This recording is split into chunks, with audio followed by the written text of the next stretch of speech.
بھٹی صاحب آپ سے پہلے پوچھوں گی، پھر ناصر صاحب سے اور پھر اویس صاحب سے. یہ بتائیں یہ پیپلز پارٹی کے اتنے شکوک و شبہات کیوں ہیں؟ ان کی جو فہرست الزامات کی بڑی طویل ہو رہی ہے، نگراں حکومت پہ بڑے اعتراض ہیں. آج بھی جب اسحاق ڈار صاحب کو قائد ایوان نامزد کیا گیا سینٹ کا، اس پہ بھی اعتراض ہوا، جبکہ سلیم مانوی والا چیف ویپ بنا دیے گئے. پھر جب بات ہوتی ہے ایم کیو ایم کے اتحاد کی نون لیگ سے، تو یہ کہتے ہیں جی یہ دراصل 18ویں ترمیم کے اوپر تمام تر اس کے خلاف سازش ہو رہی ہے. اور ظاہر ہے خالد مقبول صدیقی نے اس حوالے سے بیان بھی دے دیا. وہ کہتے ہیں جی اصل میں 18ویں ترمیم رکاوٹ ہے، عام پاکستانی کو اس سے کوئی فائدہ نہیں ہوتا ہے، سرمایہ کاروں کے لیے، سرمایہ داروں کے لیے. تو بھٹی صاحب ان کے جو شکوک و شبہات ہیں ان میں کوئی آپ کو وزن لگتا ہے؟ پہلی بات تو یہ ہے کہ میں نے صدف پہلی مرتبہ ناصر حسین شاہ صاحب کو اتنا گرجتے اور برستے دیکھا ہے، کبھی نہیں ایسے ہوا.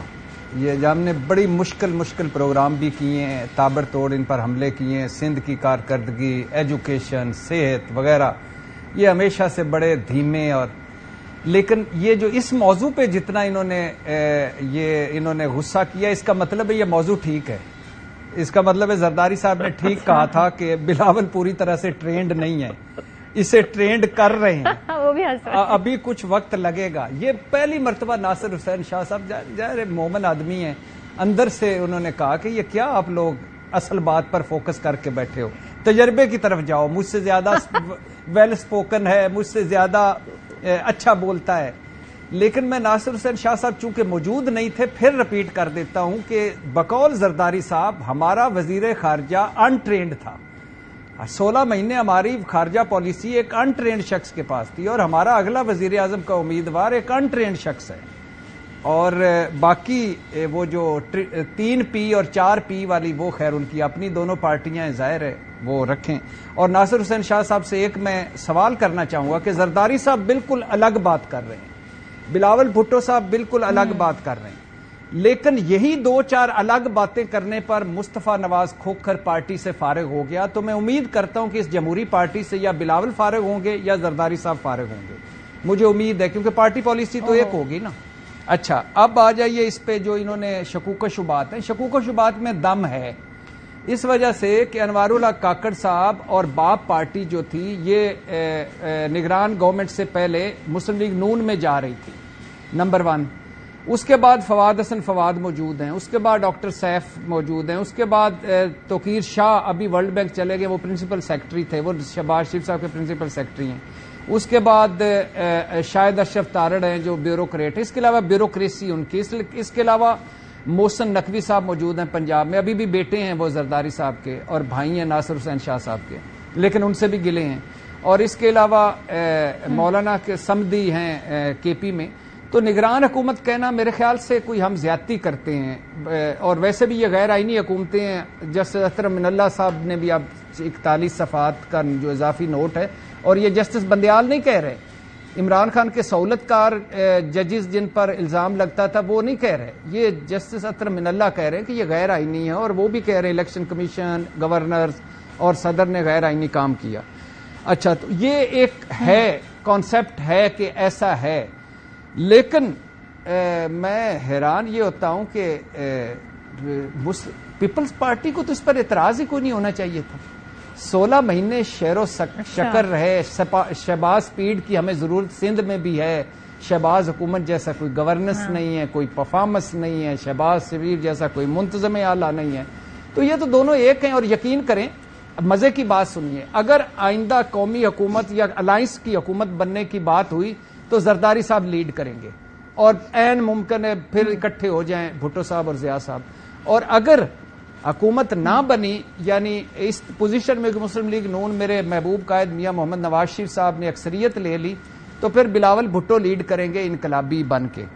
اور آخر میں احمد اویس صاحب نے بڑا خوبصورت فکرہ آب رواں، یعنی گندا پانی اس سے نکل رہا ہے. کیا خوبصورت جملہ احمد اویس صاحب، آئی لو یو. کل تک آپ اس کو وکٹیں گرانا کہتے تھے، آج اس کو آب رواں. اور یہ آب رواں میں گندا پانی آیا کب سے؟ اور جب گندا پانی آ رہا تھا تب کیوں آنے دیا؟ لیکن بہرحال احمد اویس صاحب آج کل کرائسس میں، اس لیے آب رواں، آئی لو یو.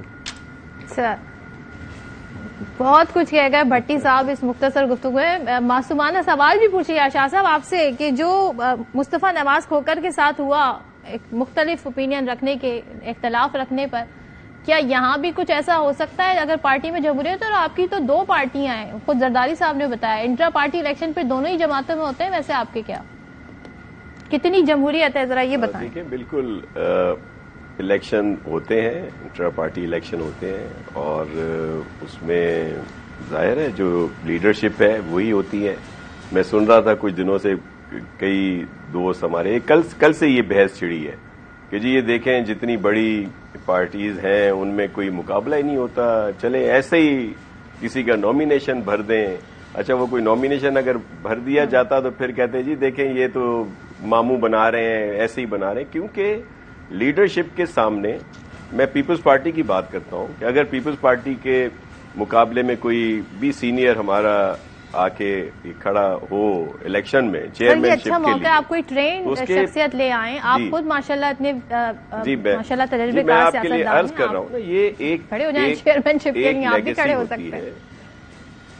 دیکھیں میں آپ کو عرض کروں، ایک لیگیسی ہوتی ہے اور اس کے لیے مقابلہ ہوتا ہے نا، ہم مقابلہ چلیں تھوڑا سا تو ہو نا کچھ، تو پیپلز پارٹی کی قیادت کے سامنے اگر کوئی آئے تو اس کو اپنا قبرستان ہونا چاہیے جس میں شہید ذوالفقار علی بھٹو دفن ہو، شہید محترمہ بے نظیر بھٹو دفن ہوئی ہوں، شہید مرتضی بھٹو ہو، شہید شاہ نواز بھٹو ہو، اور بہت سارا چیزیں ایسی اگر کسی کے پاس ہو سلسلہ تو بالکل آ کے مقابلہ کرے۔ ایسا نہیں ہے یہ جو آ کے جی یہ پارٹیاں کیا ہیں، یہ تو جی بس وراثت، وہ بھائی ان کی لیگیسی ہے۔ پیپلز پارٹی میں ناصر شاہ ہوں، میرا والد 70 میں پیپلز پارٹی کے اگینسٹ جیت گیا تھا، چلیں اب میرے اپنی جاگیر ہے، ہماری بکار جاگیر، سیدوں کا بہت بڑا وہاں پہ ایک برادری کہہ لیں، بس احترام شاہ صاحب دو دفعہ سن لے، 2 دفعہ سکر کا ناظم رہا ہوں، ان باتوں کو مانتے ہوئے کہ پیپلز پارٹی کے ساتھ جو سب کچھ ہوا نہیں ہونا چاہیے تھا، بہت ایکٹیو ہوں، لیکن اگر میں پیپلز پارٹی کی ٹکٹ نہ لوں میں تو ہار جاؤں گا۔ سیاسی جماعتوں کا کام نہیں تو میں ہار جاؤں گا، میں آپ کو بتا رہا ہوں میں پارٹی کے بغیر کچھ بھی نہیں ہوں، تو اسی طرح ہے پارٹی۔ باقی رہی انٹرا پارٹی الیکشن بالکل ہونے چاہیے، اور ابھی الیکشن کمیشن نے کہا ہے تو پی ٹی آئی کو ہونا چاہیے۔ پی ٹی آئی کا ایک بہت پروسیس ہے، اس پروسیس میں انہوں نے حصہ لیا تھا، لیکن بعد میں تھوڑا سا اختلاف ہوا تو مخدوم صاحب کو ایک دم سے علیحدہ کر دیا۔ دوسری بات جو یہ پریزیڈنٹ صاحب کی اس پہ آئی انٹرویو پہ جو میرے بھٹی صاحب کہہ رہے تھے، بھٹی صاحب میرے لیے بڑے محترم ہیں، لیکن آج کل میڈیا کے بہت سارے لوگ پھپھے کٹنیاں بنے ہوئے ہیں کہ کچھ نہ کچھ ہو اختلاف ہو جائے۔ بھائی نہیں ہوتا اختلاف، کچھ نہیں ہوتا، ایک ہی ہے ہم۔ انٹرویو دے آپ، سب ٹھیک ہے، پھپھے کٹنی آپ کہیں میڈیا کو۔ واہ واہ شاہ صاحب، واہ کیا بات ہے۔ ہم پھپھے کٹنیوں کا کاروبار زرداری صاحب کے بعد چلائے۔ میں اس پہ کوئی کامنٹ نہیں کر۔ کوئی جمہوریت نہیں ہے، نہ یہ جو ہماری سیاسی جماعتوں کے سربراہ ہیں ان کے نہ باتوں میں جمہوریت، نہ فیصلوں میں جمہوریت، نہ پارٹیوں میں جمہوریت، نہ ان کو جمہوریت کی جیم کا بھی کوئی نہیں پتا، اور اصلی جمہوریت کی آنے کی راہ میں یہی لوگ رکاوٹ ہے۔ یہ چند فیملیاں ہیں جنہوں نے اس پورے ملک کو یرغمال بنا کے رکھا ہوا ہے، پرائیویٹ لمیٹڈ کمپنیاں ہیں، سونا اگلتی انڈے دینے والی فیکٹریاں ہیں، اور اب نسل در نسل ان کے پاس ہے اور آگے چلتا جائے گا، آگے نسل در نسل چلتا جائے گا۔ اور دوسری بات یہ ہے کہ جو لوگ پارٹی میں شفاف انتخابات نہیں کرواتے، یقین رکھیں ان کو ملک میں بھی شفاف انتخابات نہیں ملتے۔ اور کہاں ہے کس جماعت نے شفاف انتخابات کروائے ہیں پارٹی میں؟ یہ شخصیت پرستی ہے اور عقیدت پرستی ہے، بصیرت پرستی نہیں ہے۔ تو بدقسمتی ہے، نیچے ہم بھی ویسے ہی ہیں، اوپر یہ بھی ویسے ہی ہیں، اور اس پورے پروسیس کو جو ایک ڈرامہ سا ہے اس کو ہم نے جمہوریت کا نام دیا، اور اسی وجہ سے جمہوریت سے چڑ ہوئی ہے لوگوں کو، ورنہ جمہوریت جیسا کوئی نظام ہے